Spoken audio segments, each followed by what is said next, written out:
Okay. Good evening. I'd like to call to order this 1169th regular meeting of the Board of Library Trustees for the Palos Verdes Library District. It's March 20th, 2025, 6 p.m. May I have a roll call, please? Yes, Madam President. Trustee Park? Here. Trustee Easton is absent. Trustee Butler? Here. Trustee Easton? I'm sorry. Trustee Wong? Here. Trustee Uno? Here. Thank you, Madam President. We have a quorum with 4-1. Thank you. Can you oh, go ahead. I'm sorry, I just wanted to do a quick clarification that we actually do have Trustee Easton remotely via Zoom. She was not able to do all the Brown Act posting for the meeting, so she is participating as a participant. However, she will not be making any motions or voting. Okay, thank you. And throughout the meeting, can you make sure to keep us on track with that so that, that her participation is in alignment as it should be? Absolutely. Thank you. Thank you. All right, can you all join me in the Pledge of Allegiance?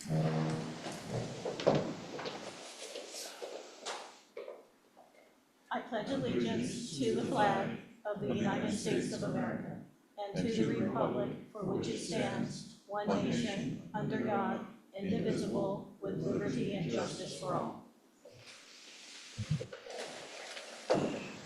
Can I have a motion to adopt the agenda? I move we adopt the agenda.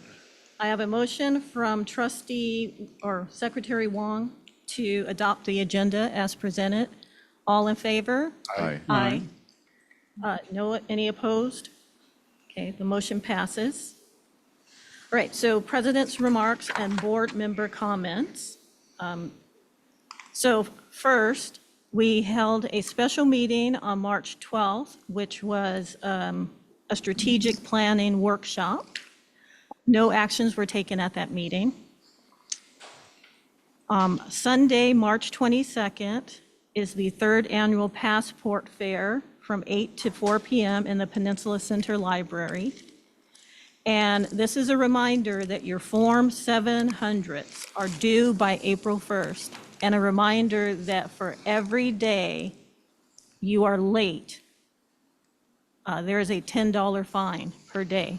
So make sure you get those in. Unfortunately, we get to do it electronically here. Elsewhere, I have to do it on paper. So it's a much faster process, but make sure it's in before April 1st. Excuse me, may I ask, is the Passport Fair on Saturday or Sunday? The 22nd is On a Saturday. Sunday. Is it Sunday? So is it the 23rd? Yeah, but here it says 22nd. So apologies for that error. It is on the 23rd, Sunday, the 23rd. Thank you. Okay. So other remarks I have. I had the opportunity to attend another library's State of the Library. It's a larger library system, but it was a good opportunity to hear about, well, I think they called it the future of libraries. And so they talked a lot about the work that they're doing in their community, which is a large community, but the impact that the library has on different parts of the community, as well as they had their foundation represented as well. And so they talked about the work that they were doing in partnership. And so it was nice to hear how, those two groups are working together. Very much the foundation following the lead of the library and what the library has identified as the needs for the community. And as part of that event, there was a reception. And so I had the opportunity to talk to people who use the library, excuse me, as well as foundation members and hear how they think things are going. But it was a really impactful afternoon for me. And one of the things I took away from it was, because they're such a large organization, they have a much larger, wider reach. And recognizing that very much we are a local organization and really identifying the needs of our local community and, focusing in on that. So if an opportunity like that arises again, I recommend that people take advantage of it and to hear what other libraries are doing and what they see as important moving forward. Another opportunity I had was to attend the meeting our legislative representatives, not only from the people who represent us, but also representing other cities in the South Bay. And several of our representatives are terming out. And so they talked a lot about the work that they have done and what their priorities are for the remaining time that they're in office. But what it also reminded me is we're going to have to meet a whole new group of people and, let them know what we're doing and, making sure that we continue to have their support because the representatives that we have really do support us. And so, it'll be important for us to make sure that we continue working with our representatives. And Trustee Butler was there, so if you want to say anything about that afternoon or that morning. I think it was, I think the South Bay Association of Chambers of Commerce, as well as the South Bay, the League of, I'm sorry, the term is escaping me right now, the South Bay Council of Governments, jointly, as always, put together a very nice mix of people from, the South Bay is really big, actually. There is a very diverse array of communities and cities that are represented by that handful of folks at the county and the state levels. And it's always very interesting to hear directly from those legislators. So I think that was a useful thing. I wish I could have spent even more time at the reception, but the program portion was very, very interesting and insightful. Thank you. And I think Trustee Park was there as well. Did you have anything to say?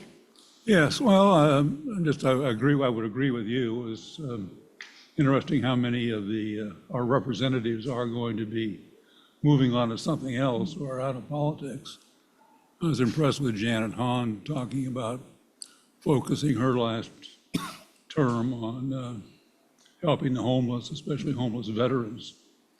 And I gave Ray my name to see if I could help with that, so I haven't heard back from him yet. Okay.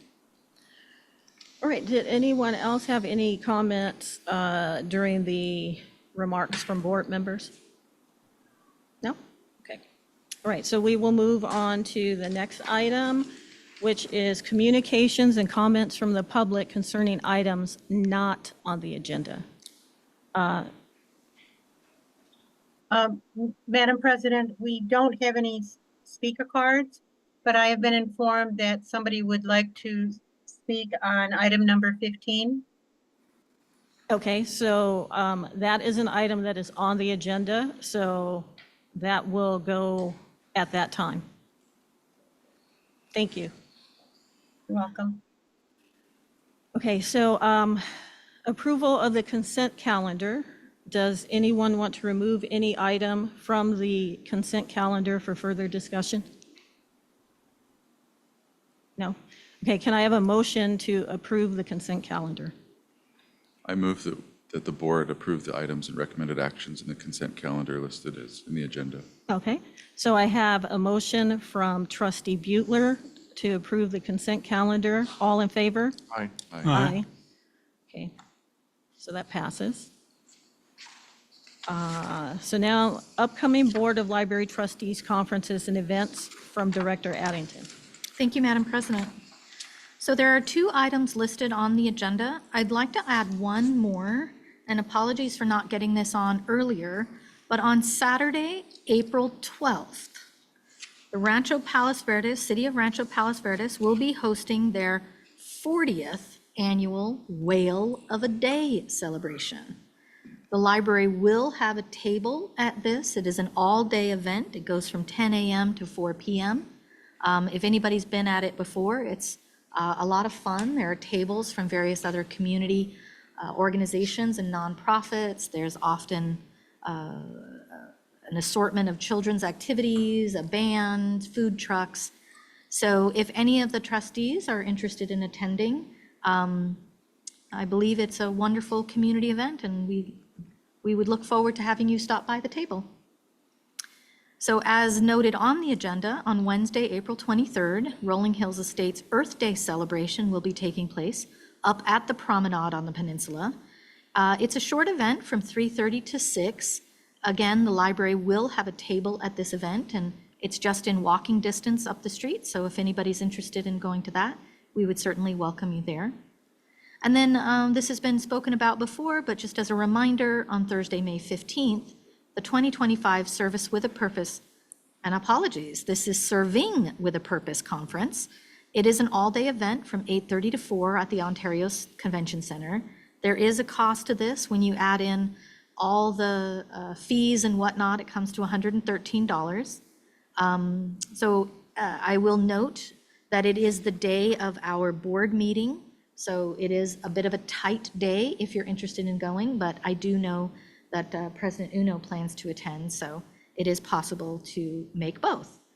As I have mentioned before, I would like to give a quick update on the budget for travel and expenses.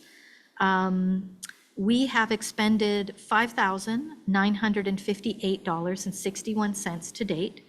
So of the original $10,000 budget that was proposed, that would leave $4,041.39. We did add a little bit of money to that budget. So in the actual printed budget, it's $12,500, which would leave $6,541.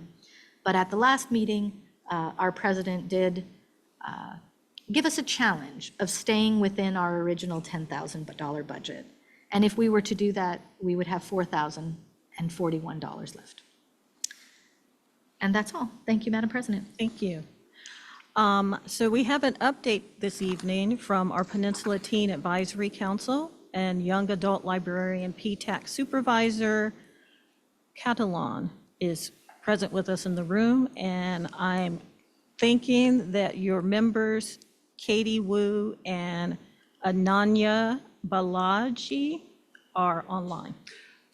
Correct. They are here today, yes. Hi, everyone. My name is Otto Catalan, and I am the young adult librarian who supervises the Peninsula Teen Advisory Council, also known as PTAC. And I am joined today by Katie Wu and Ananya Balaji, two PTAC members, who will be talking a bit about a past program that we just did called the Library Carnival, and our upcoming programs such as De-Stress Day at the Annex. I won't say too much about each program. I can just tell you that the library was a hit, and we're hoping that De-Stress Day at the Annex will also be a hit. But I will leave Ananya and Katie to talk about a little bit about those, and Ananya will be the first to present. Okay, thank you. Yeah. Hello, my name is Ananya Balaji. I'm in 10th grade at Palos Verdes High School, and this is my second year volunteering on the PTAC.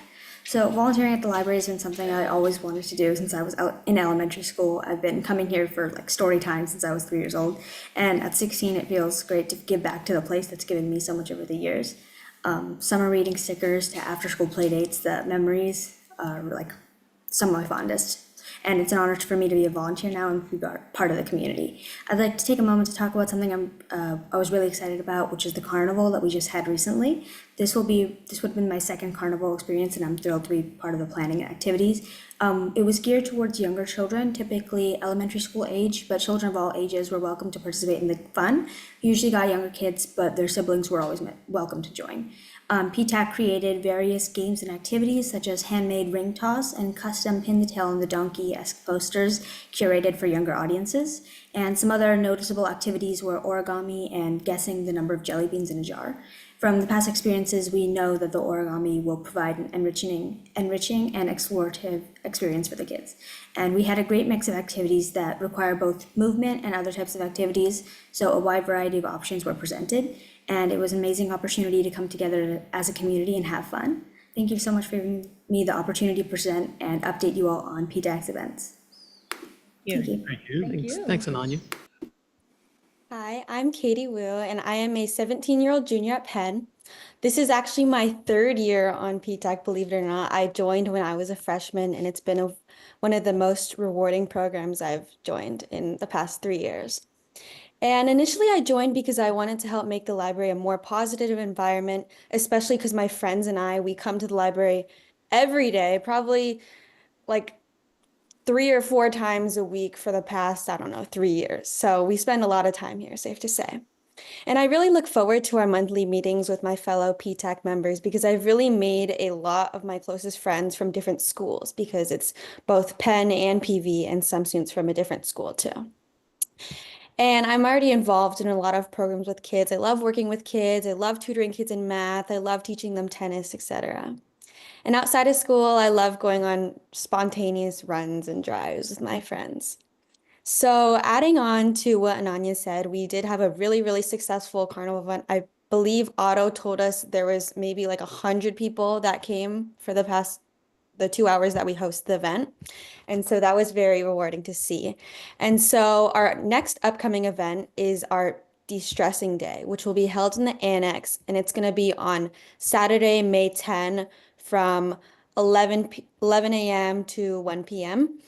And this event is mainly targeted towards teens, and that's why we're holding it in the annex, because a lot of teens, that's the teen area, you know? And it's basically mostly targeted towards middle school and high school students, you know, the students that are going through the stressful final season and also the stressful AP season, maybe both, unfortunately. And basically, our goal is to fill the annex with calming things to create like a really relaxing atmosphere in this time of very much a lot of stress. And so we've already made a bunch of study kits. I think we made maybe 100 study kits, and we filled them with pencils, stress balls, post-it notes with encouraging messages like, you got this, keep going, halfway there, because I believe we're going to be the event is held in the middle of the 2 AP weeks. And so that'll be fun to pass around. And if we have extras, then we're probably going to go around to the study rooms and pass them out there too.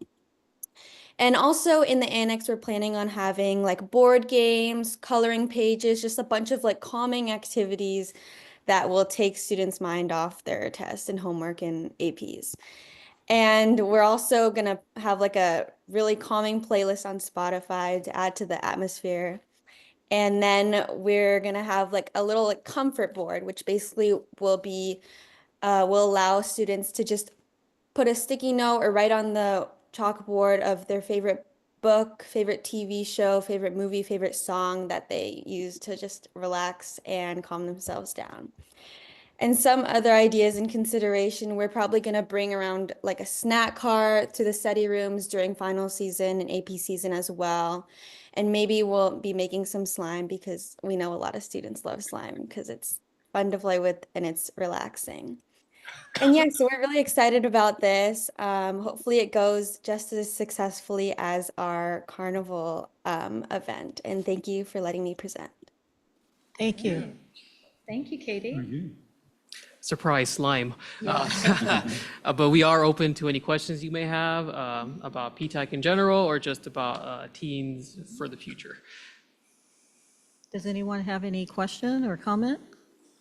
Well, I'd like to thank you both for giving those presentations. It's very interesting. It's really fantastic, the work that you're doing to help your fellow students get the most out of the library. We're going through our strategic planning for the library now. I just wondered, from your point of view, are there things that we should be considering for the teens in the neighborhood that could improve the library even more? You don't have to answer now, but if you're thinking That's a about great it, question, honestly. But I think a lot of people go not only to study, but sometimes to like socialize too. I know a lot of people go to the study room so they can work together. And I feel like maybe like enhancing the study rooms, I don't know in which way, but like a lot of my friends and I to do like group projects and whatnot in those study rooms. So really, we really love those, honestly. They're like a great like place for us to meet. It's like a universal location and it's just a great place to collaborate and brainstorm together. okay, well, if, I'm not sure what as you said, you're not sure what you mean in terms of improving the study rooms, but if you do have specific suggestions, please pass them on to Otto and he can get them to us. We'll definitely talk about it. That's a good, All right. yeah, Thank you. thanks. Thank you very much. Any other questions or comments? Just something for future consideration. We often talk, in terms of strategic planning, everything like that, how sometimes it seems like a lot of our programs seem to be centered around this library.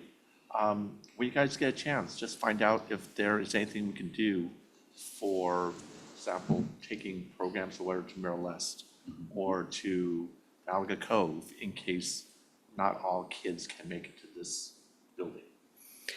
Definitely, thank you. Thank you for that. And those are good recommendations for Otto to pass those suggestions on to the strategic planning team before they get to us. So thank you. We'll pass it along. Cool. All right. Thank you. Great, Thank you, Otto. Yeah, thank you, everyone. Thank you, Katie. Thank you, Anara. Thank you so much. Thank you very much. Okay, so next on the agenda is the quarterly report from the Peninsula Friends of the Library. And we welcome the president, Susan Paul. And she's online, joining us online.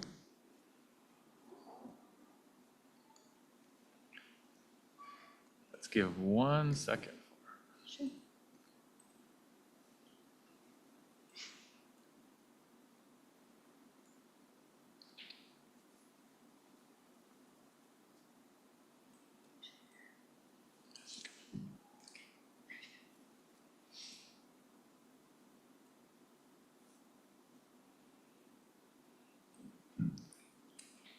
And it looks like President Paul has joined the webinar. She'll just need to unmute her microphone and then we can hear her speak.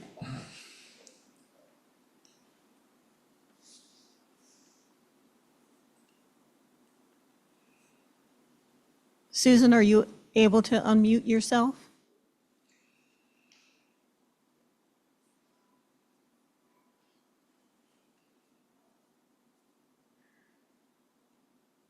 Can you hear me? Yes, Yes. There we go. Sorry, a little bit of technical difficulty. that's okay. Thank you for joining us. No, thank you, Madam President and members of the Board of Trustees. I just have a kind of a quick update for you this evening. I'm going to run through about 3 things pretty briefly. First, I'd like to let you all know that at our board meeting, the Friends Board meeting in March, we approved the project to develop the Deep Valley Drive entrance. So that has been approved by the Friends Board. And I've met with Director Addington and we'll be moving forward with plans and getting that project, online, on track, I should say. Secondly, the Friends we're in the process of revising our membership program. And as part of that process, we conducted focus groups in October of 2024. We had 3 focus groups with adults and we had 1 with teens. And this was about our membership structure. And we asked them about things like what they would like to see the Friends fund at the library, those kinds of things. That report is pretty informative. We had about 50 people across all focus groups attend those sessions.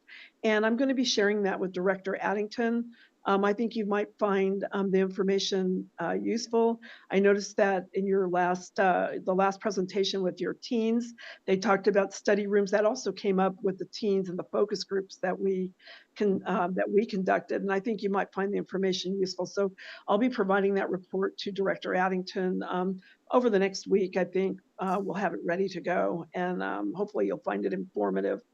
And then lastly, I think you all know that the library shop is a fundraising arm of the Friends. And this April, the April 6th through the 12th, we're going to be recognizing National Libraries Week in the shop. And we will be doing that. And National Libraries Week, I think you already know, recognizes libraries, librarians, and basically the great contribution they make to the community. During that week, we will be offering a discount to everyone who shops there, an additional discount to Friends members. And then we will, on April 9th, we will do a day of refreshments in honor of the PLBD library staff. So hopefully you might stop by, if you have time on that day. In any event, those are my updates for today. And if you have any questions, I'm happy to answer them. Thank you. Does anyone have any question for President Paul? No, I thank you for approving the Deep Valley entryway. That's fantastic. So, Yeah, I think that that's going to be a really great project. It's an enhanced project from what we originally started out with. I think it's going to be really good overall. Okay. that's great. We're excited about it. Any other questions or comments? Well, thank you very much, President Paul, for joining us this evening and Sure. providing your report. I appreciate the opportunity to speak with all of you. Thank you very much and have a good meeting. Thank you. Thank you. Thank you. Good evening. Okay, so in keeping with talking about the Deep Valley entryway, we have an update from Facilities Manager Gutierrez.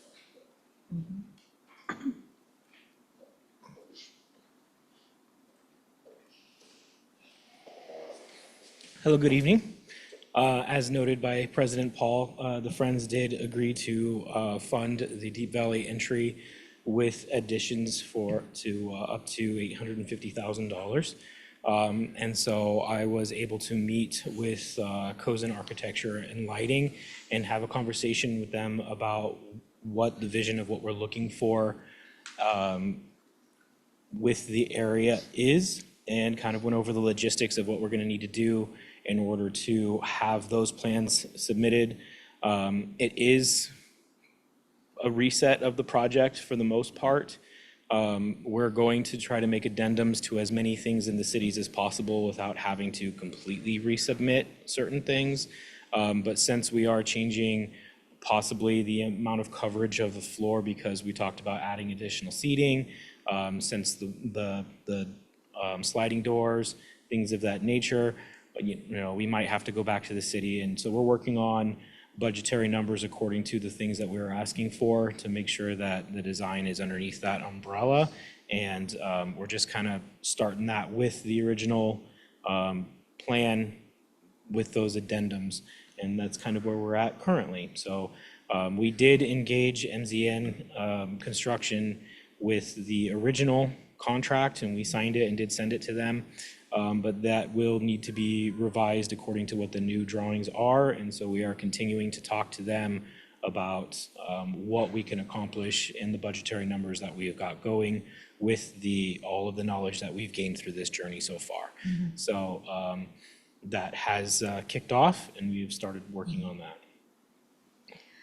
Yeah, just to add a little bit of a small comment to that as well. Like Facilities Manager Gutierrez said, the project that we originally envisioned for the entryway was robust, but it was simpler than what we're doing now.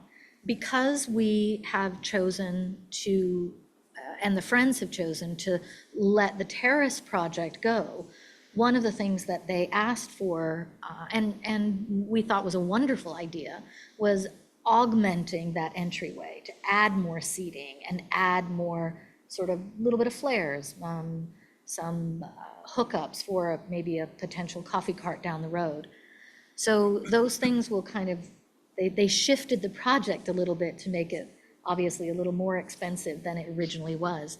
But we're very, very, very pleased, as President Paul noted, to hear that the Friends did commit to a budgetary line item up to $850,000 for that. And that does not include the furniture.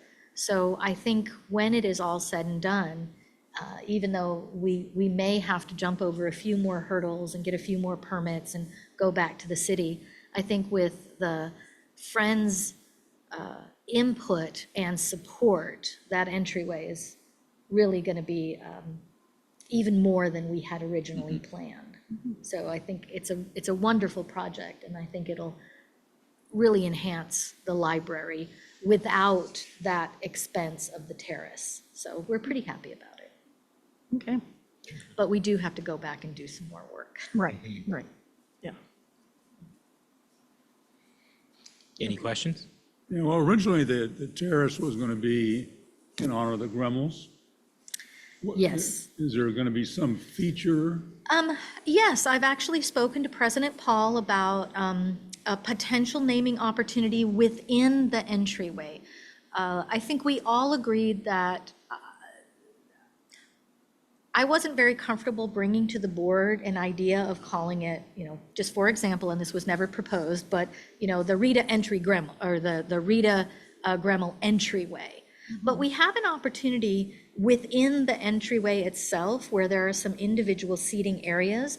And I think there's a specific spot that President Paul and I were looking at that once we can kind of formulate it a little bit, we would probably be bringing a potential naming opportunity of like the Rita Gremmel community area or community seating or something like that, to acknowledge and recognize the gift that she did give to the Friends of the Library and that they are utilizing that for a community project, but not naming the entirety of the entryway.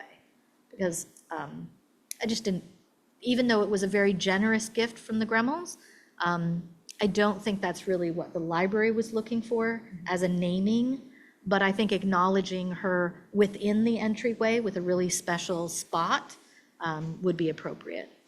But that's still in the works. So once these additional changes have been determined, will they be brought back to us so we can take a look at what the changes, the suggested changes are?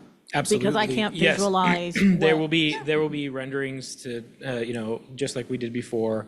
Okay. Of, this is see what we're what it would talking look about, this is how the seating is going to be, and with the enhancements that, the Friends had talked about and we've kind of talked about moving towards it, it is going to be more like, terming as like a plaza rather than the entry because of the way that it's going to be welcoming and the seating and the ways that we might be able to utilize it. And so those are some terms that the architects are throwing around currently.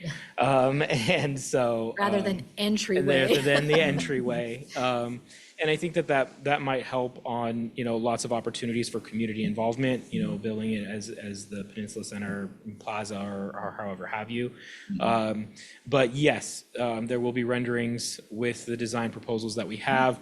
I just need to work with NZN to make sure that, we're able to meet some budgetary line items on those requests that we have before we bring renderings of things that might not be feasible in the budget. Okay, yeah, because I think it'll be important for us to understand, what the new direction is. Absolutely.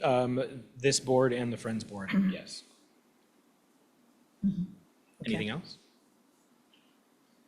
Any other comments or questions? Okay, well, thank you Not a problem. Thank you. for your presentation tonight. Okay, so now we're moving on to a review of policy number 8040.2, Community Relations Committee. And Director Addington will give a presentation before. And one thing I want to note is, so the areas that we're addressing now, I think, are areas where people might want to speak up more. And I just want to remind people that I'm chairing the meeting. So, look to me for recognizing you.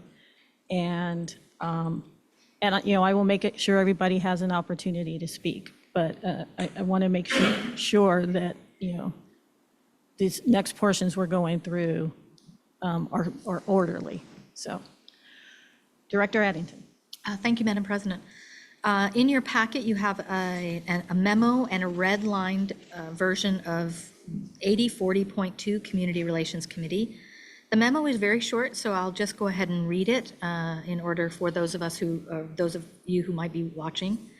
As part of the ongoing review of policies, President Uno, Vice President Butler, and I examined the Community Relations Committee policy, and we determined that the new policy, and by new I mean that it recently was updated about 3 years ago, and it was honestly never truly implemented as it was described in the policy, and that changes in the relationship between the Peninsula Friends of the Library and PVLD necessitated changes to the language of the policy. We also felt that aligning the committee description with how the committee members actually functioned in that role might be beneficial and offer some clarity for future trustees. So in the red line policy, what we've done is we've taken what was an A, B, and C that outlined what the Community Relations Committee would do, and a great deal of that was working directly with the director and working directly with the Friends of the Library, and changed that language to be, in many ways, a little broader. And so the new language would read that the members of the Community Relations Committee would agree to make concerted efforts to engage with the local community for the purpose of promoting library programs, services, and outreach events, promoting the library's mission and vision, and increasing the visibility and understanding of the roles and responsibilities of library trustees. And then because it had been asked many times in the past, we thought it would be important to actually give examples of what that would look like. So the policy, the new wording would continue to say, this can be accomplished by attending library programs and community events, attending or presenting at local city council meetings, and attending annual holiday parties and celebrations, to name a few.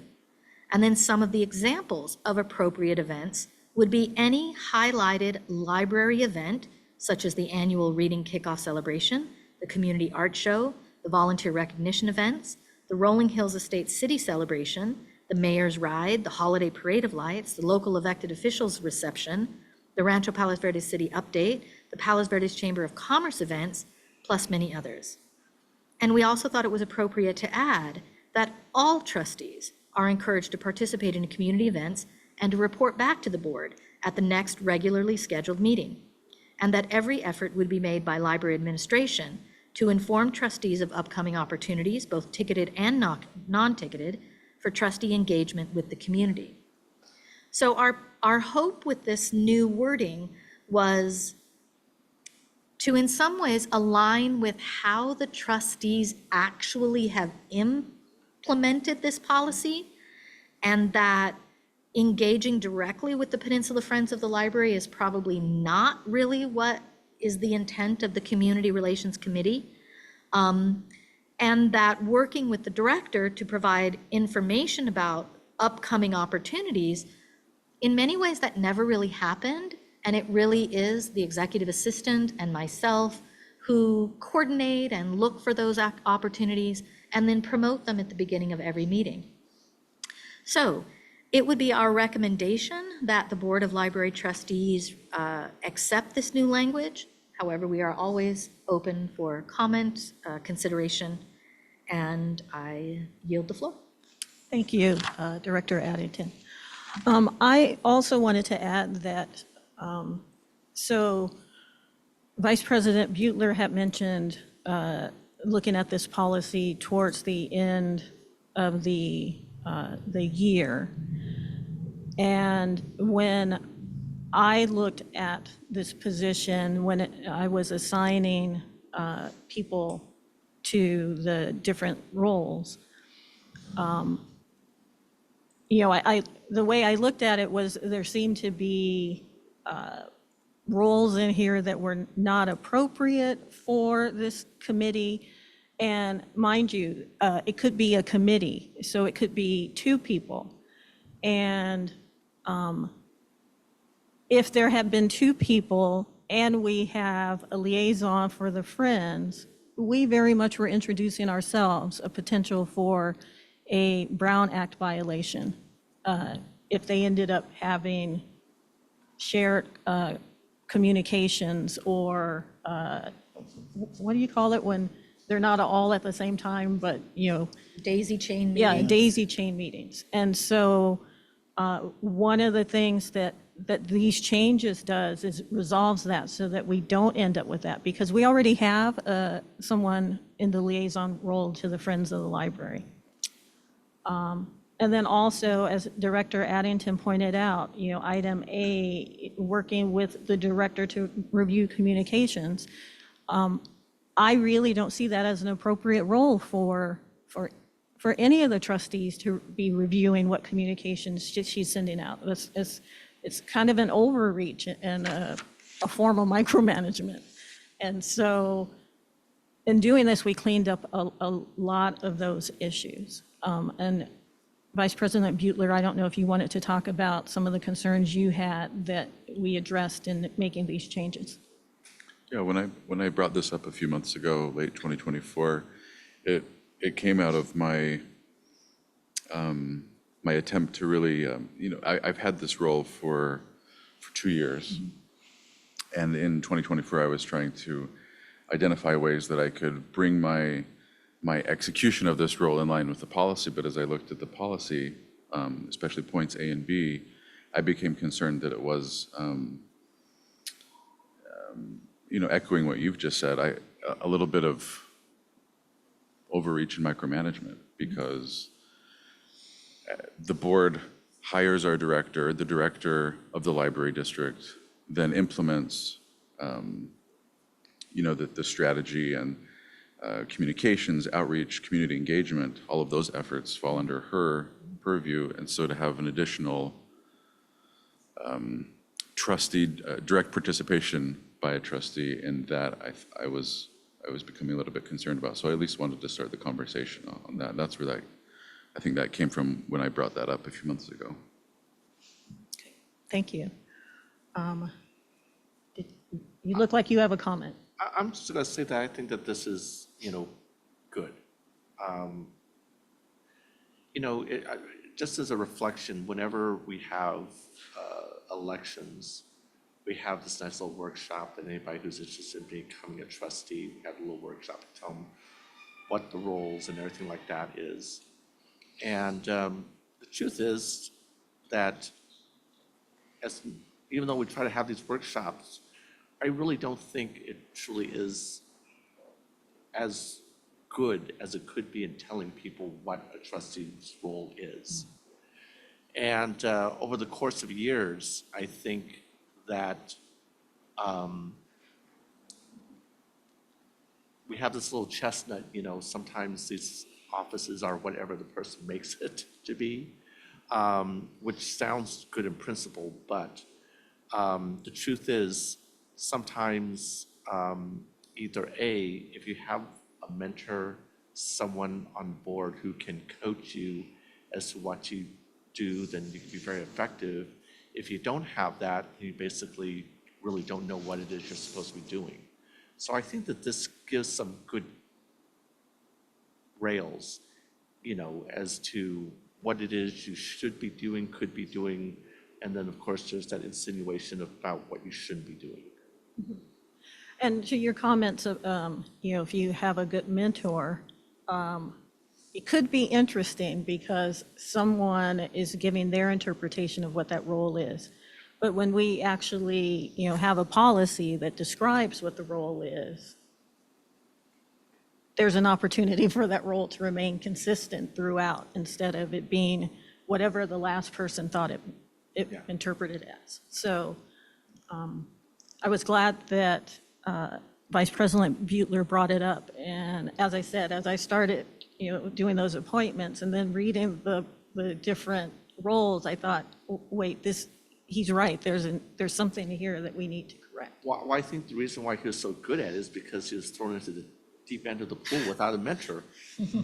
Right, because once we changed it, no one who, was supporting it had done this role. So he came in and was doing this role and was doing a really good job at it, without that mentorship. And so I appreciate that he brought it up and that we were able to identify, what were the issues that needed to be corrected. So do I have any other questions, comments? I have a question. Can you all hear me? Yes. Yes. Okay. Um, I do think this is a great improvement and clarifies the role better than it did. I did have a question about um, uh, the deletion of the promoting the mission and vision and strategic plan. Was that an intentional um, deletion? Because in the original community relations committee definition, it says the committee would support the district's mission, vision, and strategic plan. And in the revised version, it says promoting the library's mission and vision, and there is no mention of the strategic plan. I don't think it was intentional in any way, and with the president's approval, I would have no problem adding that back in. Well, if we add it back in, I would recommend that it be strategic priorities instead of strategic plan. Is that the direction, And I have no problem with that. terminology that the committee is, the strategic planning committee is using? I sort of recollect that that terminology was going to be changed. When we get to the conversation about strategic planning today, I was going to add something about strategic priorities based on a shareholder meeting I attended today, and the discussion of strategic priorities as higher level. And the strategic plan is the implementation that the staff undergoes. But the organization has strategic priorities. So the answer to Trustee Easton's question is that it's still evolving. I see. Okay, that's, I think if we were to add strategic priorities, I don't think that would, I think there's the opportunity for accepting it with its strategic priorities. And then if, in several months, when we finally get our strategic priorities or plan written, we can always bring it back. And it could even go in consent with a minor edit change, if that's something we wanted to add. If I may offer one terminology clarification, our strategic priorities fall under the umbrella of what we call our strategic initiatives. So I think the strategic initiatives would be the word that equates to the strategic priorities that. Equates to everything. Yes, because we do refer to priorities within our overarching strategic And you're initiatives. right, Ryan, or I'm sorry. But, Perfectly fine. that, yes, that's part of the discussion we're going to have, that we want it to be more broadly encompassing. And so, Maybe strategic. initiatives. Yeah. well, thank you for that. That's helpful. I had one other thought about or question about the Friends of the Library reference that is not in here anymore. And I don't have the description of what the PFL liaison does, but in in our policies under section 9010.2, it does say that the board supports PFL and their activities as well. And I want to make sure that that is recognized in the PFL definition or somewhere in our policies and procedures. Now, just a second, I have a clarification from Jennifer. Okay. So now it appears that Trustee Easton is giving recommendations, and is that in alignment with her participation, having not done the, Posting. yes. I'm not sure if it was a recommendation. I just had a question whether Yeah. the liaison position had any language that reflects the support of PFL and their activities. I can look that up right now. As far as offering a potential suggestion for the wording, it may be that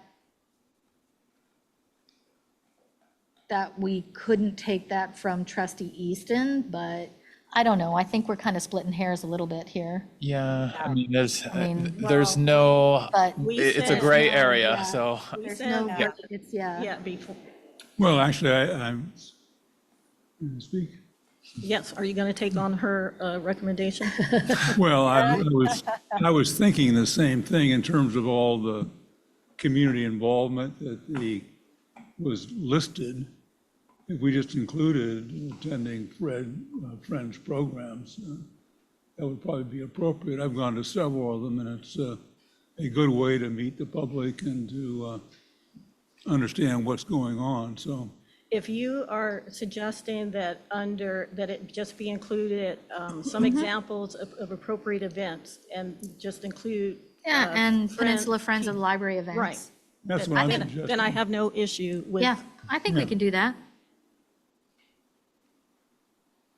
Yeah, I think we can easily add that.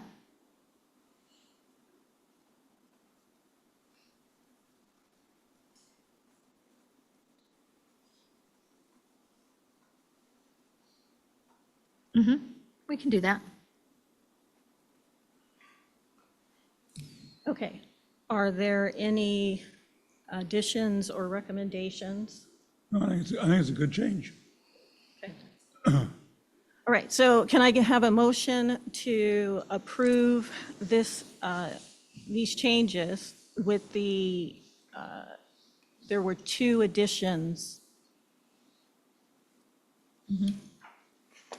So I think the recommended action would be that the Board of Library Trustees approves the amendment to policy 8040.2, Community Relations Committee, with the addition of strategic initiatives in sentence 1 and the Peninsula Friends of the Library in paragraph 2.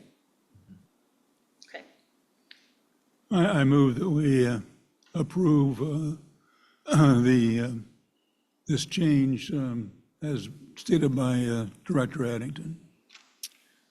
I have a motion from Trustee Park to approve this amendment with the additions stated by Director Addington. All in favor? Aye. Aye. Aye. So we have 4 ayes. Motion passes. Okay, thank you, Director Addington. You're very welcome. Thank you. All right, so next we have MOU negotiations update from Director Addington. A very short update. I just wanted to let the board know that the first collective bargaining meeting between PVLD administration and SEIU representatives and PVLD staff will be on March 25th, 2025. It's a little later than usual, but unfortunately, the stewards were informed just last week that the negotiator that they had been working with all along went out on a leave, an unexpected leave. And so they needed to be assigned a new negotiator, and it just took, about a week with SEIU. So we will be meeting with them on March 25th. We will receive from, typically, we will receive from the SEIU and the union stewards their first initial demand, and then we'll reconnect with the board after that's reviewed by staff and legal, kind of see where that, it gives, I think, a better sense of what that overall, what the negotiations might look like going forward. And if we do need a special meeting with legal, I'll work with executive assistant Bender to make that happen. it is possible to have a closed-door session meeting regarding union negotiations. So that is a possibility coming up. We don't have we don't have their initial demand just as yet. So it sounds like the negotiations are going to be with a new negotiator, that the other one probably won't come back before. It didn't sound like it, yeah, that they were come back. Okay. It kind of does sound like they got a new one, but Okay. honestly, I'm not 100% sure. They had been working with a negotiator, the same one that they worked with last year, or I'm sorry, last negotiation period. And I'm not exactly sure what happened, but they do have a new one, so they're moving forward now. All right. Any questions about the MOU update? Well, the only comment I would have is that the nice thing is that because we were expecting the same negotiator as who conducted the last one, it would be kind of familiar. Yeah. And so I just don't want to see anything happen where they want to go ahead and slow things down as they basically get caught up to speed, so. We have very seasoned stewards. Many of the stewards right now have been through several negotiations, so I'm pretty confident they'll keep it going. Okay. Any others? All right, thank you. So now we'll move on to the strategic planning update from Director Addington and Deputy Director Roy. Madam President, I do believe we have a speaker for this particular agenda item. Oh, Would you? Thank you. Yes. So we do have a speaker who would like to address the board for 3 minutes. Would you like to step up to the podium, please?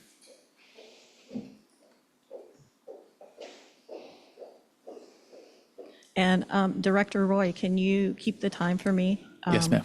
So we have a 3-minute time limit. The banned books display was a hot topic at the Build Conversations. I attended 2 of the 4 conversations to ensure that the conservative voices of our staff are heard, those who were too reluctant to attend the talks. There was much discussion about how upsetting the displays were for community members. A manager said, "Why do it? Why piss people off?" They said they would not make this comment in a manager's meeting. We were told that we had the right to speak freely in the conversations. They did not tell us that you would not hear the conversation. A staff member said that they told the creator of the display, "You expected the response that you received from the community, so why are you upset?" Is this good leadership? Is this how we support the community? A community member received an email from someone on the school board with photos of the display. They went to Malaga Cove and asked about the display and were told that the Bible is a banned book. This is an improper response and poor customer service. She went to Miralles and was told, "I can tell this is not going to be a very productive conversation, so you should talk to the manager." Again, not a proper response. On September 19, 2024, she came to Peninsula Center to address the board. She said she believes in First Amendment rights, but in regards to children, that age appropriateness is what she said. She was quite pleasant. In the October 8, 2024 Director's Report, we were told what banned books are and that we had received feedback from both sides.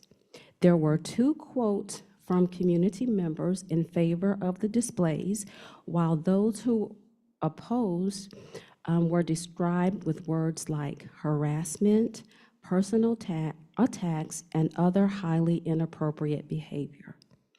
There were 5 additional quotes from community members that approved the displays and 0 quotes from the opposing side. This report sends a loud message to the staff that were reluctant to attend the talks, that like the opposing side, you are not seen or heard, just as they were not seen or heard last week during the discussions. Thank you. Thank you for your comments.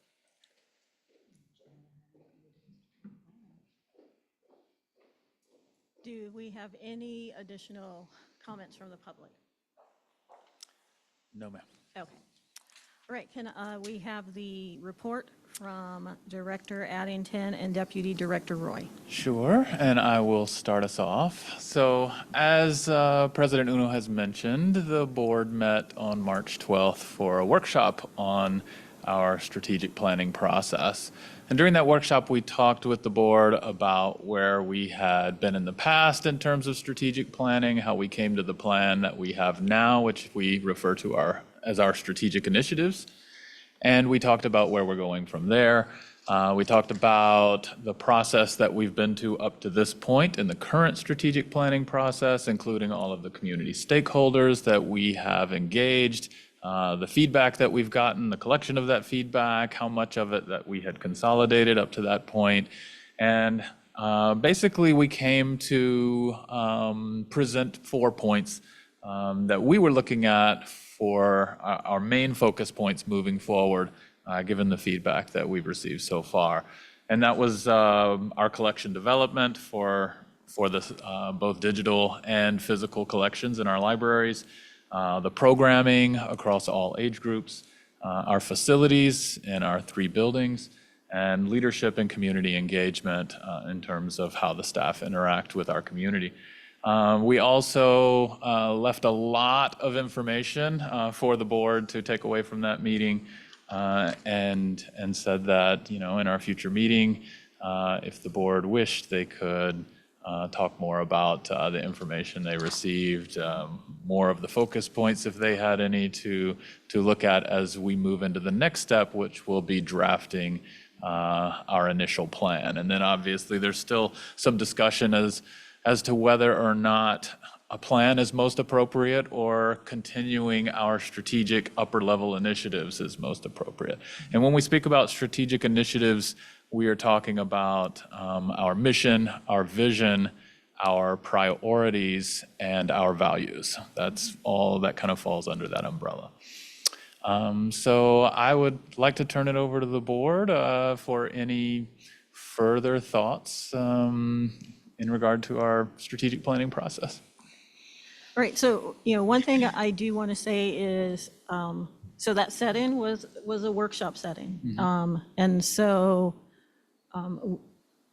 we didn't have everyone there. And so, there's some nuances that as people, present their ideas tonight, they missed out on because, not being in the room. So I just wanted to, put that forward first. So as we discuss, and this is a high level, we were asked for high level recommendations. And so, I will be listening to make sure that we keep it high level and that we're not trying to offer solutions or recommendations for what the staff should be doing. We're being asked, what do we see as high level topics that we want to make sure get addressed? And so far tonight, I've been going first, and I'm going to let someone else go first if they would like to. I have something that I will address, but I want to give someone else the opportunity to speak first if they have something that a topic they would like to have to consider in the planning process. Yes. In looking at what the areas of interest were from the community, one that made the list was the use of artificial intelligence to help people understand better what's in the library and what resources are available to them, and a whole variety of things that AI could do. And I think that should be included in our review.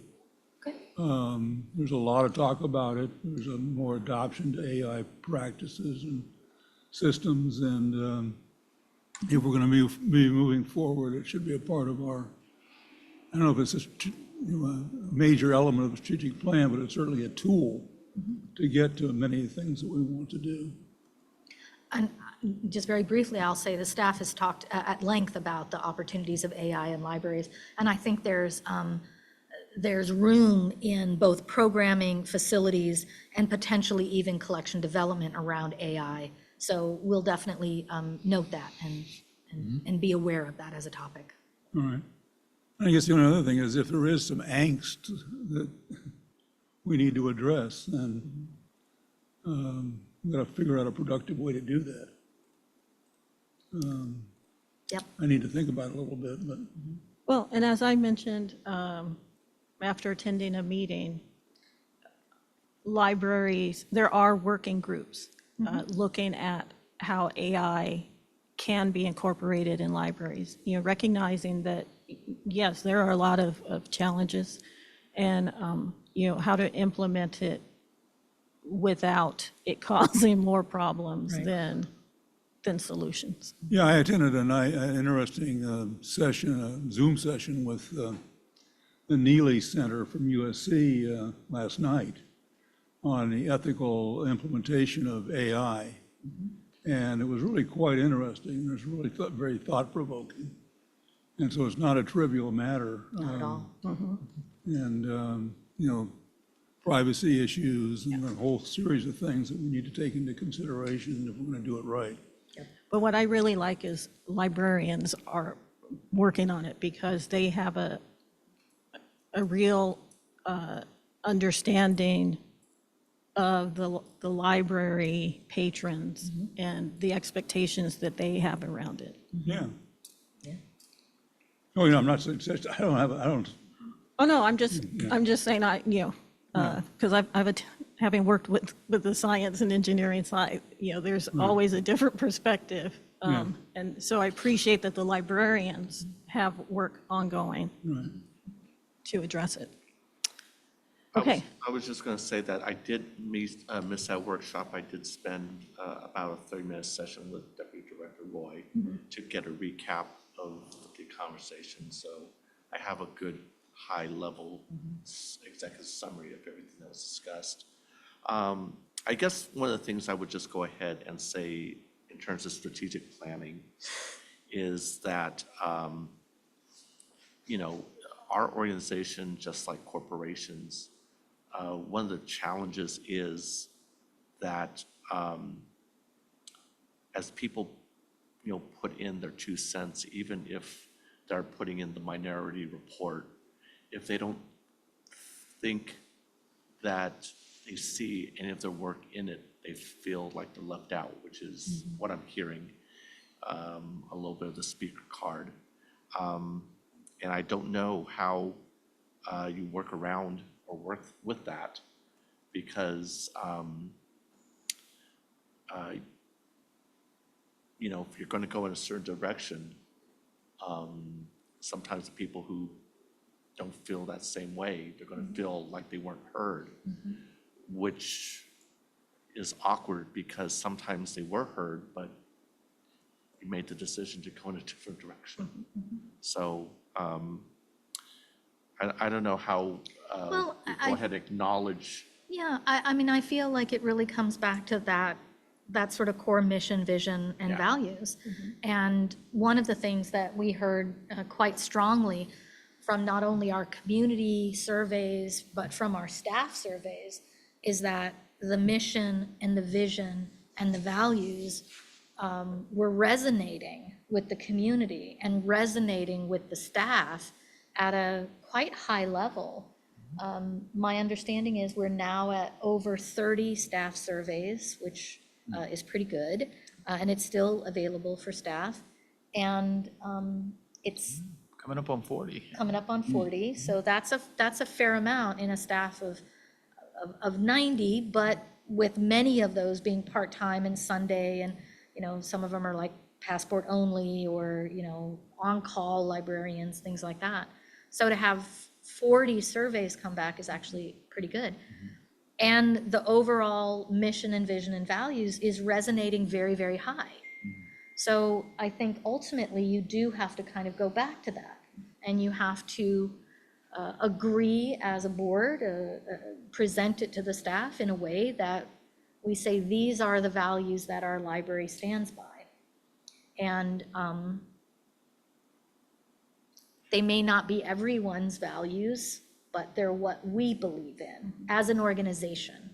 And it may even be that as an individual, I don't believe in these values, but as an organization, they are the values that will be defended and promoted in a workplace environment. I also feel like we respond fairly well to concerns across the board, and I think a lot of what is being referenced about banned books is a very specific display that happened in a very specific week of the month, which may have occurred right around the time of the meeting. What may not be fully known amongst the staff is how we responded to the community concerns, how we responded to staff concerns, the conversations that we had with the branch manager, the conversations the branch manager had with the branch staff. I mean, these are kind of things that if the concern is brought to us, we can talk through. But I have not received, and I don't know if Director Addington has received these concerns. I do hear that there seems to be some, concern about even raising the concerns, but it's very difficult to address concerns that are never raised. So I think I speak for Director Addington and myself and all the administrative staff to say that we are very open to hearing and addressing the concerns of staff and working with them as best we can.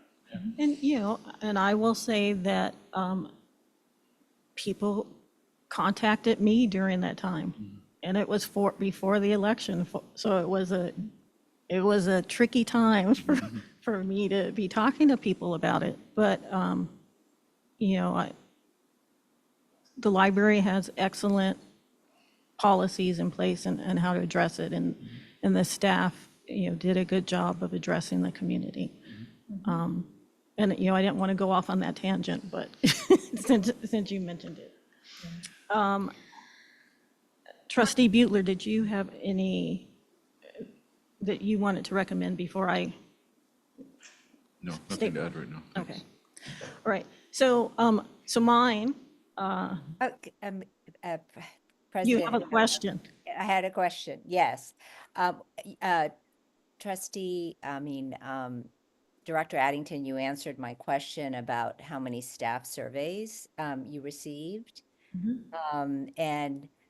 I guess my question, because, we've had this strategic priorities for 3 years, and it felt, even though it was an active document among the staff, I personally felt like I wasn't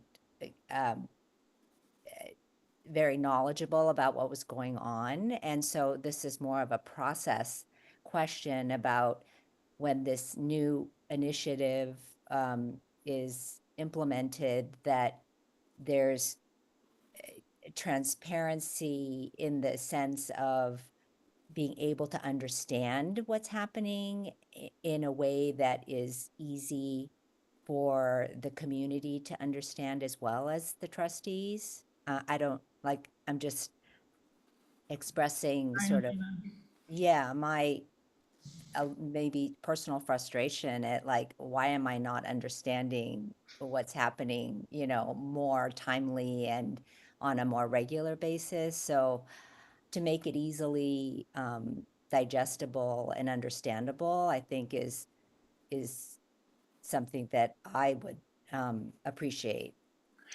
So just to speak to that, I think what Trustee Easton is referring to is the action plan and not the strategic initiatives document. The action plan is a very separate document. It's the staff-oriented document. And one of the things that we've found over the course of 3 years is that staff have used that document less and less as time has gone on. But in reference to the visibility of that, one of the things we have noticed is that almost everything listed in that document is also listed in the director's reports as they are accomplished, or talked about in this meeting as they're being processed or working through the process. So there is a certain, visibility of that. It's just in terms of a strategic plan, we very specifically decided to split off those two aspects between the staff-oriented plan and the overarching initiatives. So that may be confusing in and of itself, and maybe help us to kind of focus on the one. And I don't know if you recall back when we were first having those conversations, with people saying that they were having a hard time seeing the progress. One recommendation I had, and again, I'm not trying to work the issue, but we had this exact conversation that what people are doing to meet those objectives and priorities shows up in the report. And if maybe just to help people make that connection, just, have some kind of grid and just put a color mark next to it. So that they can look and see, if they don't directly see the connection, but just it's a little more work for you, but it'll stop you from getting that question. Right. And that's one of the things we presented in the workshop for strategic planning on March 12th was 4 pages of slides with the color-coded priorities that we had. And that's something that we could look to implement that would make it a little more clear which part of the strategic initiative this action that we accomplished spoke to. Right. And I think there's an opportunity to, potentially change the entire, or at least review the entire director's report. Maybe it is a little too chit-chatty, because, when you look at the priorities that we have printed and that are literally on our website, I mean, you have to, they're right there for you when you find them. But to talk about building an equitable and sustainable future, I guess I'm like, well, how do you know that we've done that? Well, we literally transitioned our entire fleet to an electric vehicles. We literally created and promote a build team in everything that we do. So I feel like as I present, my own monthly report and the end of year statistics, kind of like the fact that we've had 900,000 people check, items checked out, I think that is an opportunity for people to connect or learn or whatnot. So I would agree with you, and I think it's a great idea, and I think perhaps Deputy Director Roy and I can work on a methodology of aligning a more fluid conversational update with something that says, this is the priority that it met. This is that priority. This is where this fell, without it being, a spreadsheet, while it still has that community relations like aspect, but. Or even How if do we we- wanted to keep the conversational part, a section that highlights accomplishments in each, that can be referred to quickly Sure, month to yeah. month, something like that. Because I think A we- one-pager with Yeah. a quick view of it gives you an idea of what's happening. And I said I wasn't going to try to resolve anything tonight. Right, but I- exactly. But I couldn't help myself. No, it's okay. Well, I think this is a great conversation, and it's exactly what I was hoping that we would be able to sort of flesh out a little bit more. Okay. All right, so my high level, and I think it kind of encompasses some things I've heard from people tonight, is going back to the vision. And give me just a second so I can make it bigger so I can see it. The vision that the Palos Verdes Peninsula is a community where everyone is seen, heard, and celebrated. And so, you know, when I look at that and from a high level, you know, first, everyone's coming at this with a different perception of what it means. Yes. Second, the vision is aspirational.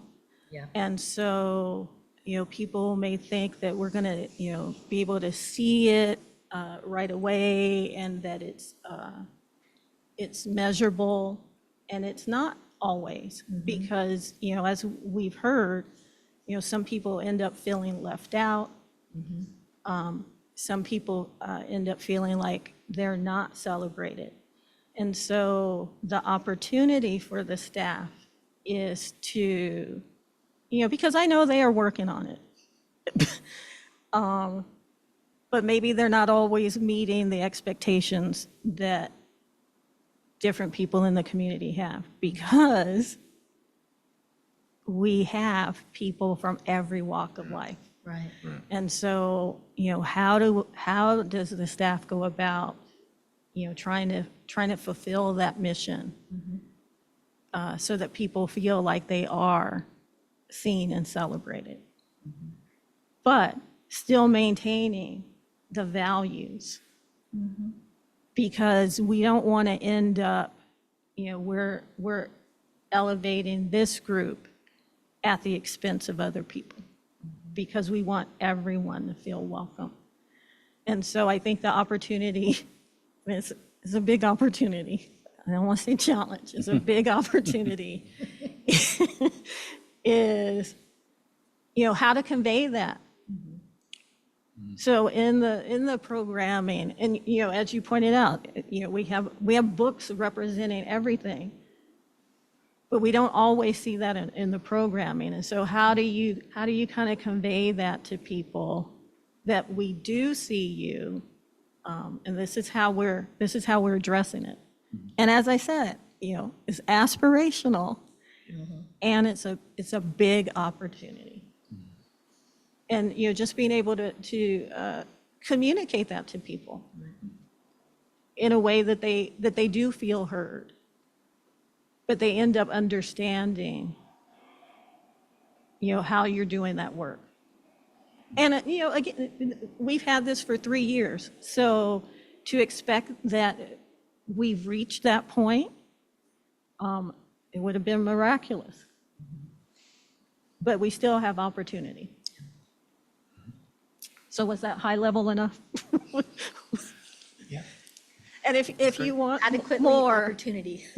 if you want more, just, you know, let me know, and I'm willing to. Well, and to that point, I would say for any of the trustees, if you have an opportunity or you think about something, please reach out. Reach out to myself, reach out to Deputy Director Roy. I mean, we want your input, because we're going to take that input and go back to our team and start to try and actually craft a draft document, something that we could bring back to you that incorporates, you know, the data from what we've heard plus the input from you guys. And then there will be future opportunities for input Right, as exactly, we go through the drafting go through the process. Yeah, right. So when can we expect the next step, the next stage for our continued involvement or input in a formal I setting? feel like the May meeting is probably when we may be able to Yeah. have a draft to look at. Yeah. If not May, certainly I by think- June, yeah. because our plan is to get at least one draft to the board ahead of finalizing this in July. And I think as we craft that first initial document, we'll also discuss with the president whether that's something we want to, you know, again, take up, you know, a half an hour, 45 minutes of a regular scheduled meeting, or if maybe there's an opportunity to have another workshop where we can focus a little bit more and you know, lead the regular meetings for more business. You know. Right. It's an opportunity we can bring up later, depending on where everybody's schedules are. Well, you know, it's a very meaningful part of what we're trying to do. So Exactly. to me, I think a workshop would be better. Okay, well, we'll address that at that point. Yeah, we will, for sure. Okay, any other questions or comments? Because this was informative, for informational purposes only, no action is required. But as Director Addington and, I'm sorry, Deputy Director, I always want to say Associate Director. Deputy Director Roy have indicated, if you have other thoughts, feel free to talk to them. Okay. So now we are on to item 16, Director's Performance Review and Contract Compensation Update. Oh, and I see this is me. Okay, so, so I hope you've read the memo. I don't want to go through all of it. But during our last review, some trustees did express some concerns about how the performance review process is, the documentation that we were using. And so this is an opportunity for you to indicate what your concerns are, because I will work with Vice President Butler to try to mitigate any of the concerns that you may have. And in order to make sure that it's not just things that he and I determine to change, this is an opportunity to tell us what you feel that you need to see adjusted.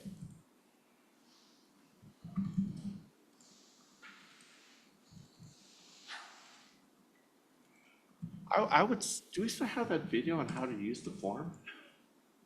Yes, I'm sure we do. How many people have watched it? I have no idea. When I first came, but I don't think that's I don't think that's the answer. Yeah, I don't think that's the concerns that people were expressing. So, Okay. I mean,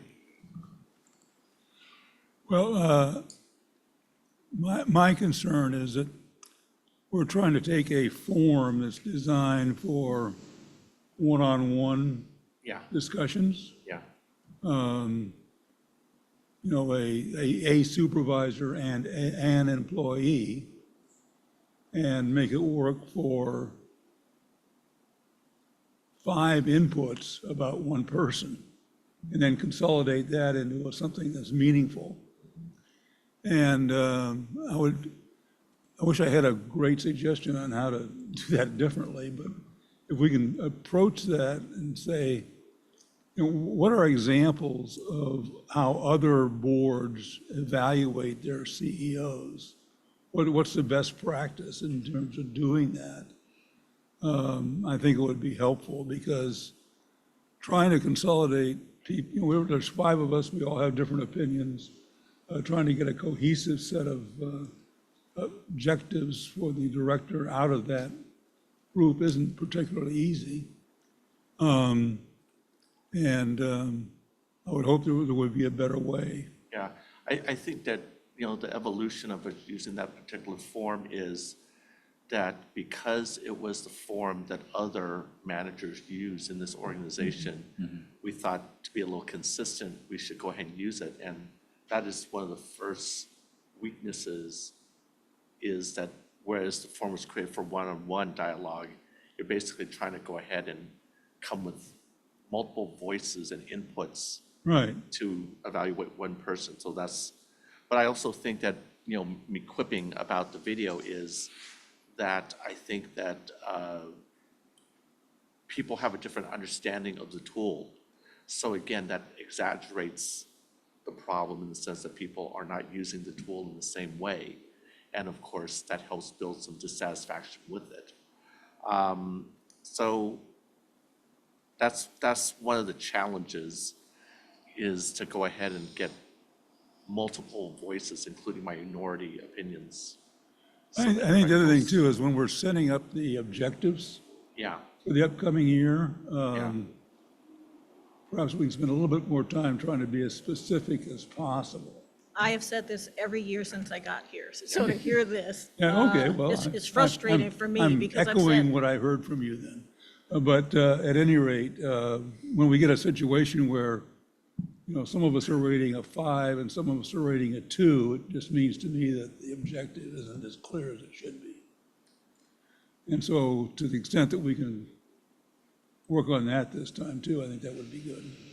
So one thing I've heard is the form, and I would absolutely agree. A form that was intended for managers is not the same as how you review your director.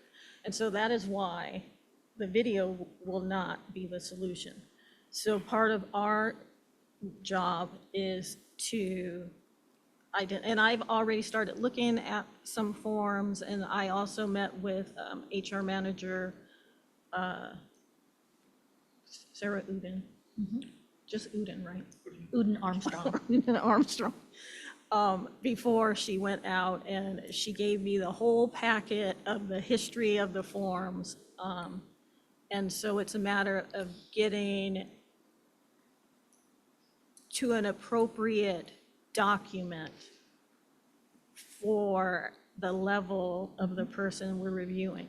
Because, the fact that, yes, we're going to have different views, and this goes to something that I have discussed with Director Addington, and I'll bring it up when we talk about items for future agendas.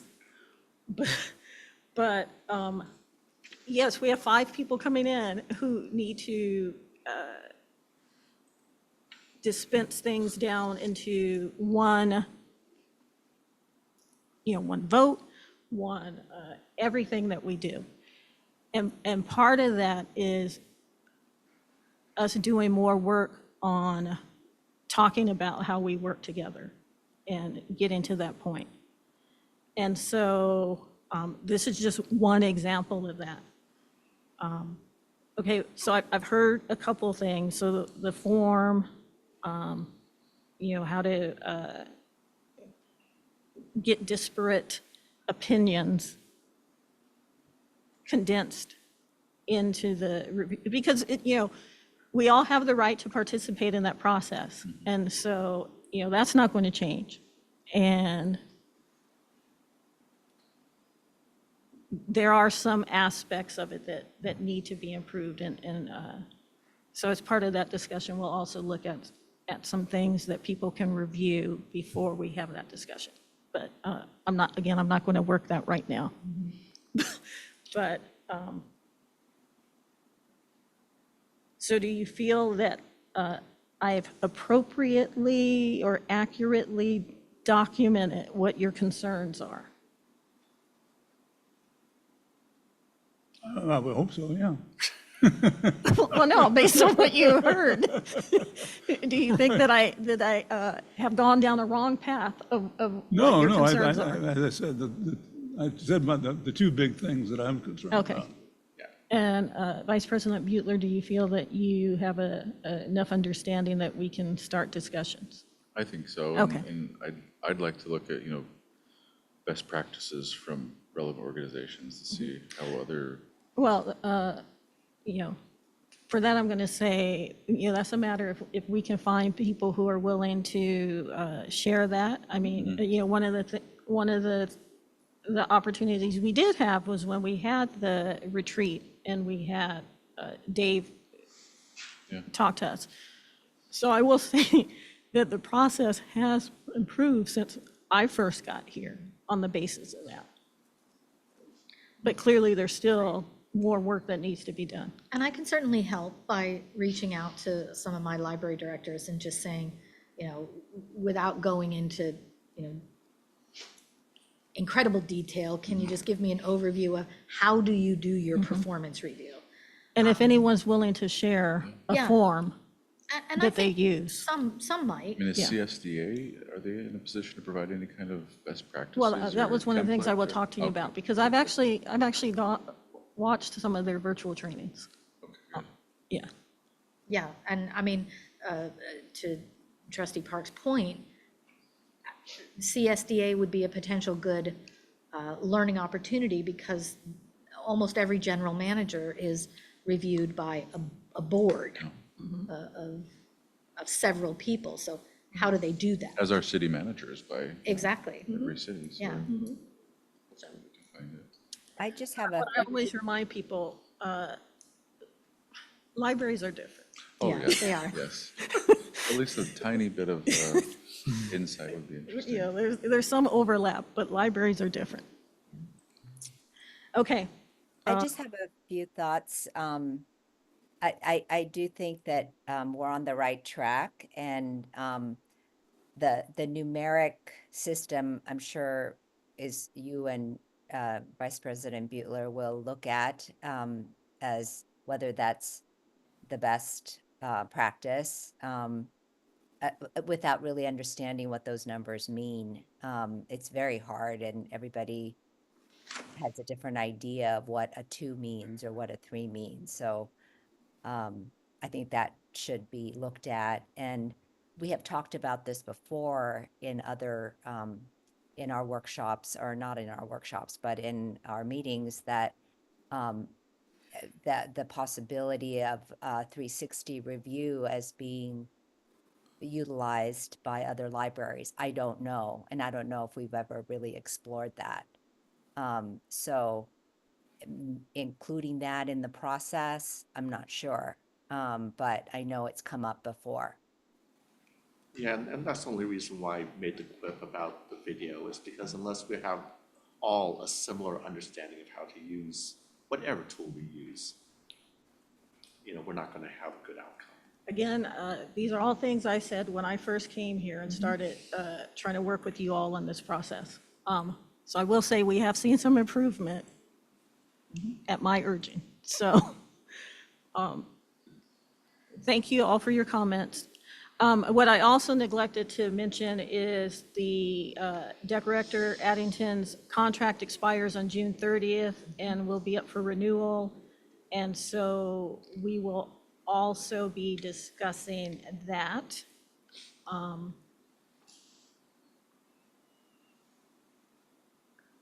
I don't think we had any real questions about the contract compensation update. I have spoken with Finance Manager Wu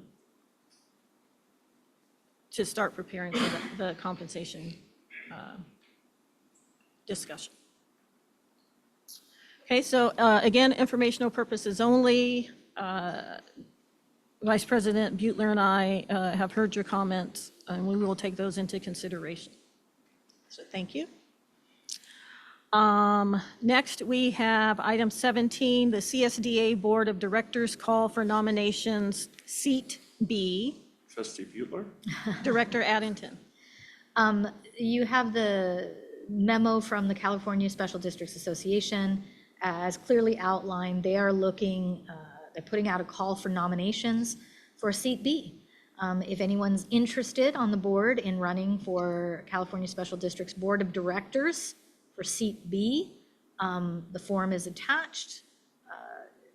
As Secretary Wong indicated, I think Vice President Butler could give you some personal anecdotes about what it feels like to run and what's involved in running for a CSDA seat. Well, I would encourage people to look at the commitment and expectations. Feel free, yeah, there's a for the lot. potential to, you know, be a barrier to full participation in our own meetings or in those meetings, because it looks like a big-time commitment. There's quite a bit of travel and quite a lot of meetings and quite a bit of expectations from CSDA. And who typically funds, what's the expectation on funding for the travels associated with this role? I'm going to be honest, I don't know that. My sense would be that it would be funded by the district that you work for. I don't believe that CSDA will pay for you to go to Sacramento or It pay clearly for you to says go. it in the, that's why I said, I Yeah, encourage it's- people to look at the commitment and expectations and, you know, would we really want to ask this community to pay for Yeah, these commitments, so there's quite a bit there, in addition to the time commitments? yeah. And, you know, not that I'm trying to But discourage anyone, I just want people to Right. be realistic about it. And we want to make sure that everybody understands that these are opportunities available to you. Should you really want to get involved in CSDA, there's some, they are there.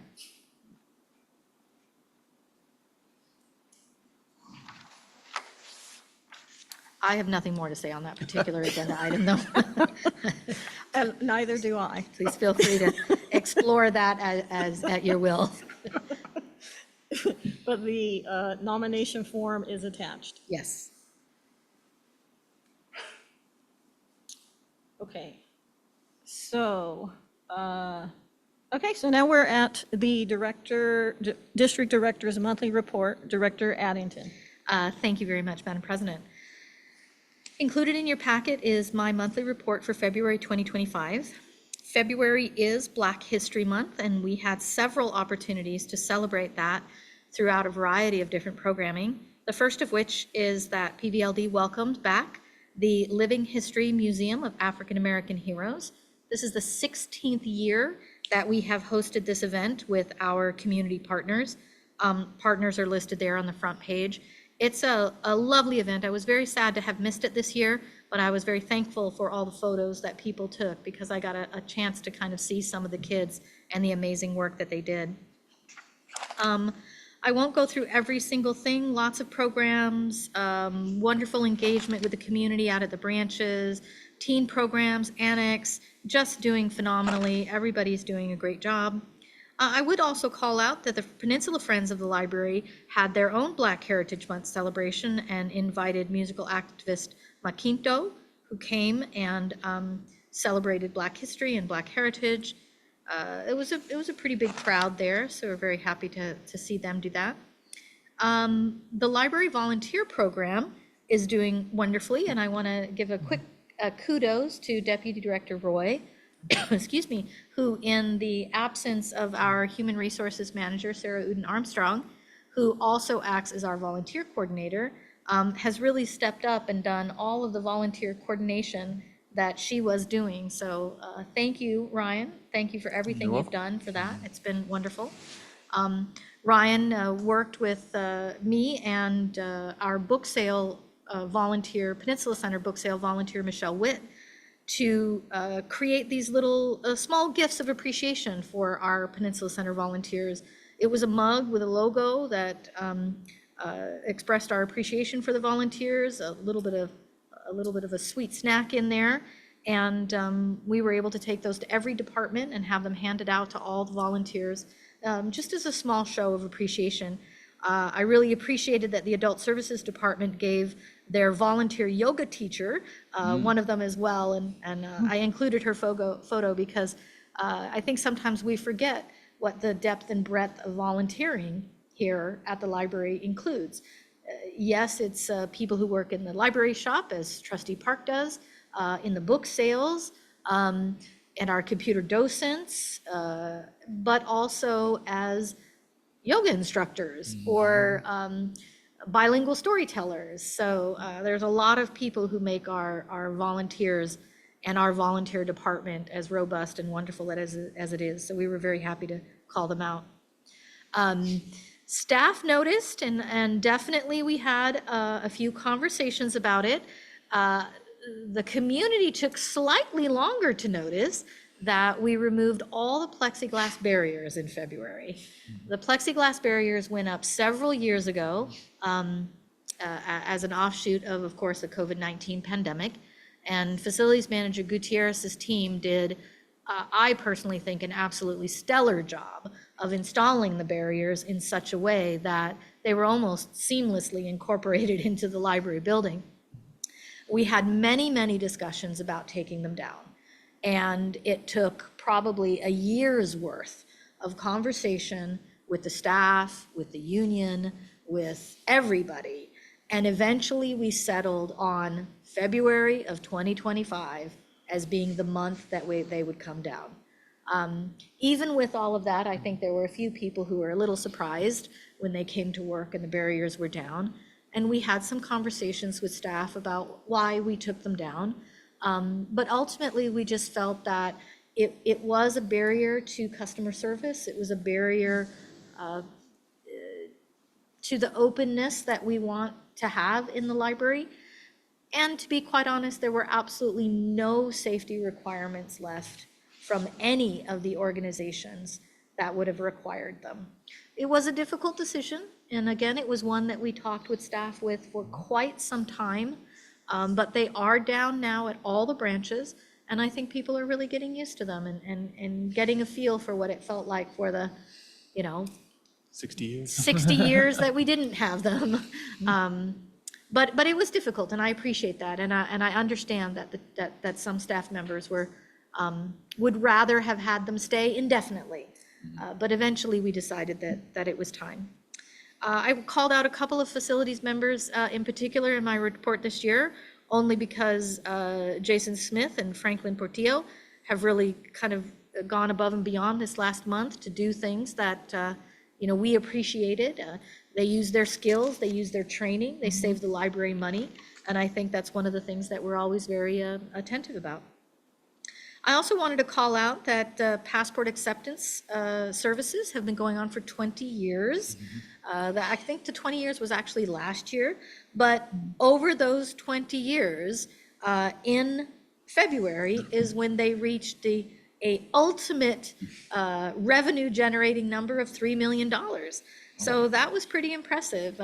When you talk about revenue generating in a library, there aren't a lot of revenue generating opportunities, especially with the removal of fines and fees and things like that. So we host weddings, we rent rooms, we have small revenue generation opportunities, but passport acceptance services is definitely one of them. And over the years, they've really done a phenomenal job. Director Addington, are you aware of other library districts, libraries that offer passport? Oh, absolutely. processing? Many of them do. In Buena Park, Placentia, both special district libraries have very robust passport services.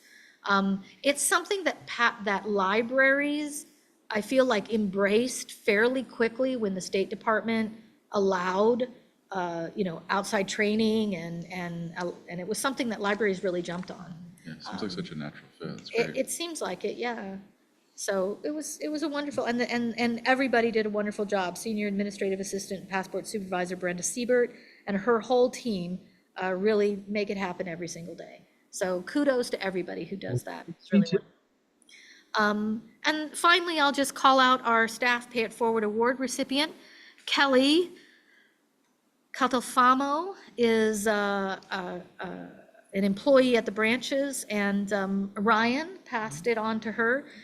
Really just exemplary employee, and really, really pleased that they received this award. So kudos to Kelly. You have my report. I'm happy to answer any questions about it, but I will leave it at that. Thank you. And your report reminded me of something I meant to say earlier about the library in the community. And a couple of Saturdays ago, I attended a fire meeting at the Palos Verdes Art Center. And went and looked at the display, the current exhibition afterwards, and saw a corner that had books from the library. And it said for every exhibition, they include a collection of books from the library. And so, I just think it's nice to mention when we see the library out in the wild, not in our own spaces. That's wonderful, yes. Thank you. Great, thank you. Community Relations Committee report. Yes, thank you. Just happy to reiterate, we had a majority of the board in attendance at the legislative meet and greet, and great, well done event in Torrance. I had the chance to speak at Palos Verdes Estate City Council's special meeting earlier this month. A few weeks ago, they hosted that at the Malaga Cove Library, and I just very briefly presented at the beginning of their meeting, which was attended by, of course, all the city council, a large number of city staff, and there were several members of the community there to speak on agenda items. But I was just there at the beginning, just to briefly go over, because they were having the meeting at the library, I wanted to kind of say hi from the library or on behalf of the library, and I went over some of our statistics, talked about some of our highlighted programming, things like that. So I thought that was a nice opportunity to connect with them. And not our immediate community, but our global community. I've been overseas for the last couple of weeks, and a few days ago I had the chance to visit the National Library in Nairobi, in Kenya, and it was fascinating because I met with some of the staff, and to see the kind of programming that they're doing in a developing market, to put it in those terms, was just so fascinating. I visited their visually impaired services department, their teen services, their children's corner, the adult section, and there's actually an American corner, which they have partnership with the American Embassy. So they have a map of the United States with authors from each of the 50 states kind of highlighted, and it was very interesting. So just wanted to share that. Nice. Okay. Next is Peninsula Friends of the Library Liaison Report. That would be me. We had a report from the Friends themselves this evening, so I have nothing to add. Okay, so then, Director Addington, how do we handle? I mean, it's just informational, so I Okay. think yeah. Okay, Government Relations Liaison Report? Yes. You should have all received the email from Director Addington about the executive order to eliminate the Institute of Museum and Library Services funding.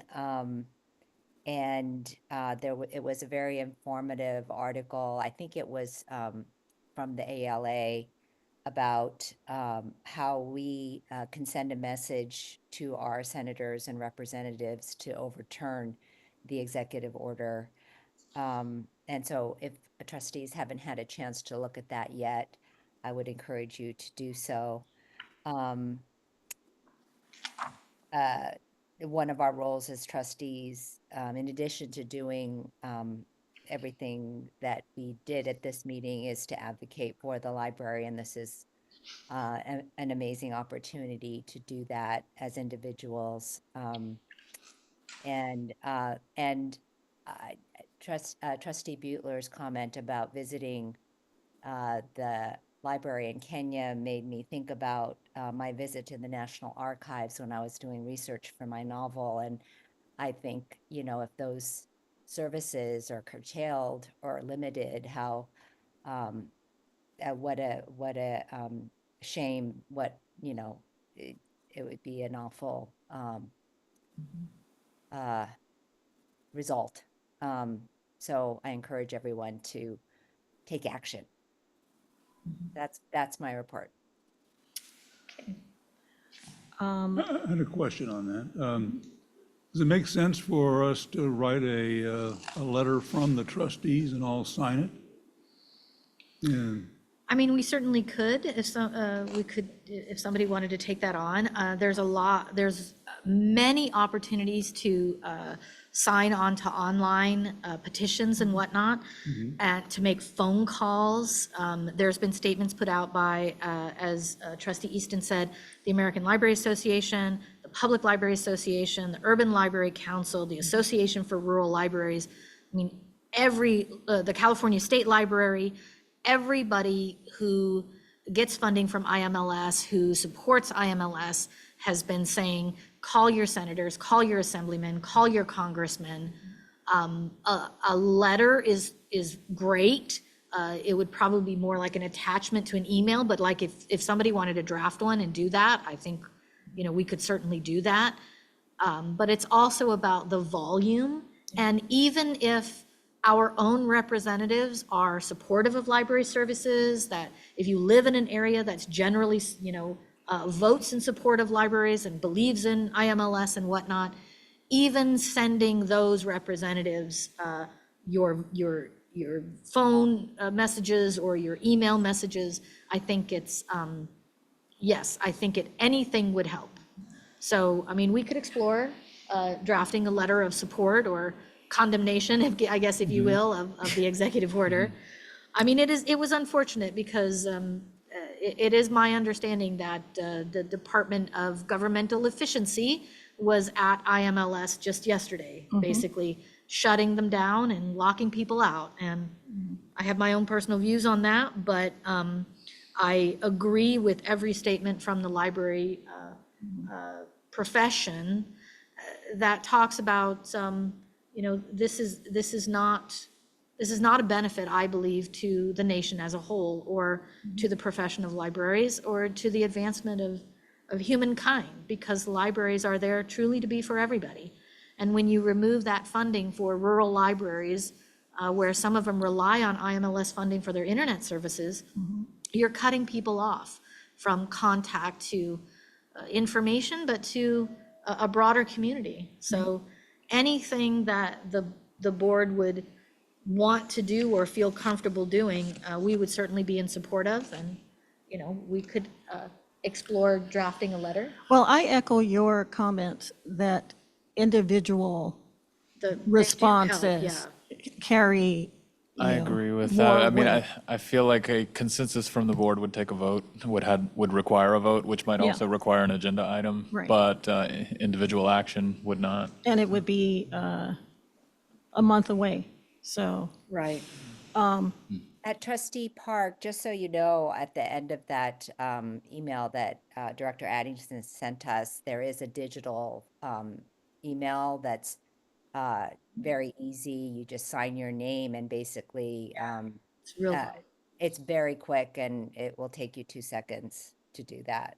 So take a look at that. And anything anybody's willing or able to do in that regard, I think it's the volume too. It's about volume. And I will say it's not just libraries that are impacted. I know Oh, this no, is no, coming no. out of ALA, Yeah. but it's the Institute for Museums and Libraries. Yes. And I've worked with people who have had grant funding from the IMLS. And those programs have been successful and then expanded to other libraries. So the work is, that they do is incredible. The grant reviewers, the number of people who are employed there, it just touches so many lives, and it's really important. And then I also want to mention that our congressman, Ted Lieu, was here on Sunday attending a meeting. I wasn't able to attend in person, but I listened via Zoom. And I mean, we have good representation, is what I'll say. Yeah. Okay, items for future agendas. So in April, I do have an update to a collection development policy in keeping with the California Freedom to Read Act. Everything we do follows that policy, but there's some very specific wording that they would like you to put in your collection development policy. So we're going to bring that forward in April. I would imagine we have an update on the MOU negotiation by then, or at least some general update about where we are. If that does end up being a special meeting, a closed session, we'll of course inform the board and work with the executive assistant vendor to do that.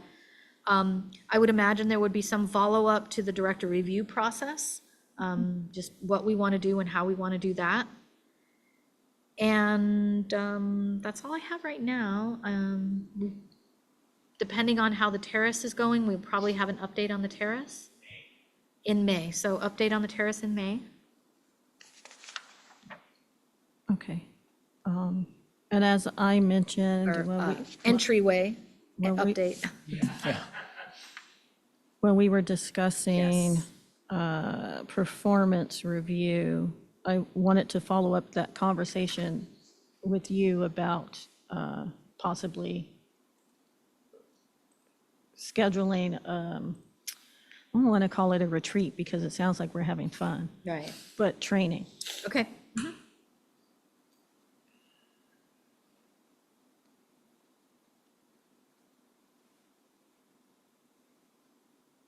Okay, and Deputy Director Roy set May for strategic planning. update. Strategic planning? Yeah. And I'm sure something will come up I'm, that we can't think of right now. exactly. Does anyone else have any thoughts? Specific. No? Okay.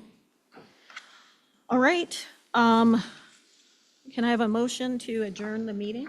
I move we adjourn. We have a motion from trustee or Secretary Wong to adjourn. All in favor? Aye. Aye.